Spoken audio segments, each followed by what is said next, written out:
The Adventures of Huckleberry Finn has fueled heated debate since it was first published in 1885, yet it remains one of America's most enduring literary classics.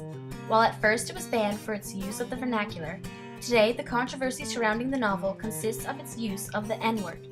Mark Twain's novel is the focus of the interview featuring writer David Bradley, as he comments on whether or not the book is derogatory to African Americans and if it should be taught in schools. We cannot avoid being hurt. Language hurts people, reality hurts people. If the word nigger did not have meaning today, we wouldn't care that it was in Huckleberry Finn. The hurt is that it still does have meaning. The hurt is that what happens on the playground is reflected in the book, not the other way around. People sometimes think the book causes things. It only causes things if there are things there waiting to happen. Yes, if it's handled incorrectly. If it's handled without sensitivity, this can be the spark that sets off the powder cake, but it's not the powder cake. And if I go into a school or talk to a school administrator who says, well, gee, this book is going to cause all kinds of trouble, I'm going to say, you already got the trouble. In addition to the controversial past history of the book, a Tempe, Arizona mother, Kathy Monteiro, and her daughter Rochelle attempt to remove Huck Finn from the reading required list at McClintock High School. The complaint alleged that the novel contains repeated use of profane, insulting, and racially derogatory term, nigger.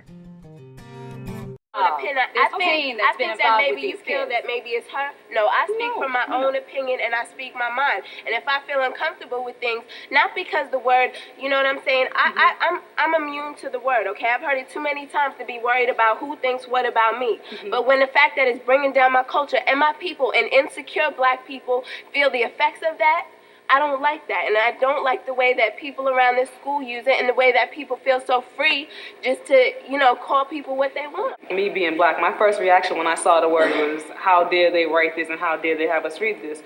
But as you read the book, you realize that without the word, the book would have meant nothing. I read the book, it offended me, honestly. I'm going to make that point. It offended me, truly. But then, some of that was gone. I read the book and I'm like, okay, this book is funny. The king and the duke, they was constantly robbing people, trying to cheat people, Huck and Jim on the river, and then Tom Sawyer comes in. The book was funny, and I think that if you read into the book, you can actually get by some of the vocabulary words that they use and be happy about it. It's an interesting book. Just 37 years prior to the publication of Huckleberry Finn came a story very similar to that of Ruby Bridges, only this time it occurred in the North. In 1848, 5-year-old Sarah Roberts was forced to attend Abiel Smith School, an all-black common school by the Boston School Committee. The school was located a significant distance away from Sarah's home, and as a rule, the all-black common schools were underfunded and hazardous to the safety of the children who attended. When Sarah's father, Benjamin F. Roberts, attempted to enroll her in schools that were closer to her home and happened to have a predominantly white student population, Sarah was denied on the basis of her race and was physically removed from one of the schools. Angered by the injustice demonstrated against his daughter, Benjamin Roberts challenged Boston's policy of racial segregation and filed a lawsuit listing his daughter as the plaintiff and the city of Boston as the defendant. Defending Boston was attorney Peleg Chandler, and defending Sarah were her attorneys Robert Morris and Charles Sumner. Sumner argued the psychological trauma 5-year-old Sarah would endure attending a dilapidated all-black school so far from her home. However, the judge, Chief Justice Lemuel Shaw, ruled against them and maintained the constitutionality of racial segregation of public schools. Despite this defeat, Roberts and Sumner brought the same issue up to the state legislature in 1855, and as a result, the state of Massachusetts banned the racial segregation of schools, the first law of its kind in the nation.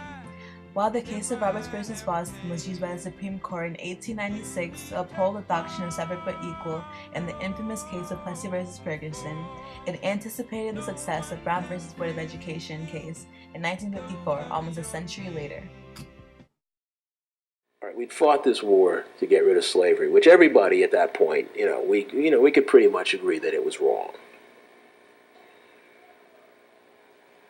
The problem was, once we get rid of slavery, what do we do with these black people? That was the problem that was being worked out in the 1870s and the 1880s. And it was not worked out successfully. People have criticized the end of Huckleberry Finn because Twain couldn't solve the problem that America still hasn't solved. The injustice and pain delivered to innocent men, women, and children such as Ruby Bridges and Sarah Roberts leaves us begging for a solution. The prevention of such deplorable actions can be achieved through education. With education and exposure to all different aspects of culture, one can uproot racist beliefs, stereotypes, and assumptions. In 1968, after the assassination of Martin Luther King Jr., third-grade teacher Jane Elliott took it upon herself to attempt to solve this problem with her brown eye, blue eye experiment. On the first day, the blue-eyed children were superior while the brown-eyed students wore collars as a way of recognizing the minority group. Blue-eyed children had extra privileges, were encouraged to play with other blue eyes, and to ignore those with brown eyes. And it seemed like when we were down on the bottom, everything bad was happening to us. The way they treated you, you felt like you didn't even want to try to do anything. Were two of you boys fighting? Yeah, Russell and John were. What happened, John?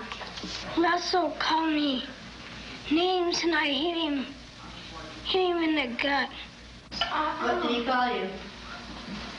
Brown eyes. What's wrong with being called brown eyes? It means that we're stupider. Well, not that. But... Oh, that's just the same way as other people calling black people niggers. I watched what had been marvelous, cooperative, wonderful, thoughtful children turn into nasty, vicious,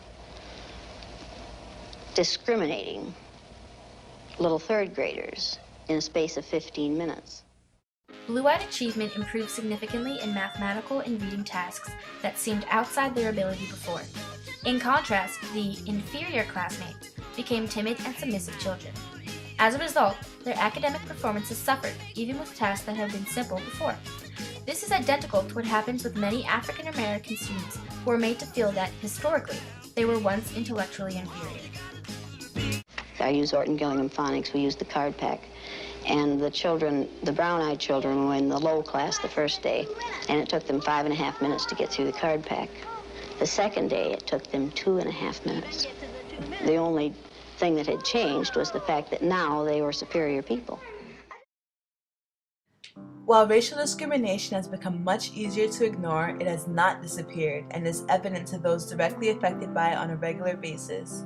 Racial discrimination against African Americans will continue to be a problem in schools as long as people continue to harbor racial prejudices. As citizens of America, we all need to open our eyes and realize that this is still very much an issue and needs to be dealt with. As long as racism still exists in schools, the struggles and triumphs of Ruby Bridges and Sarah Roberts will have been in vain.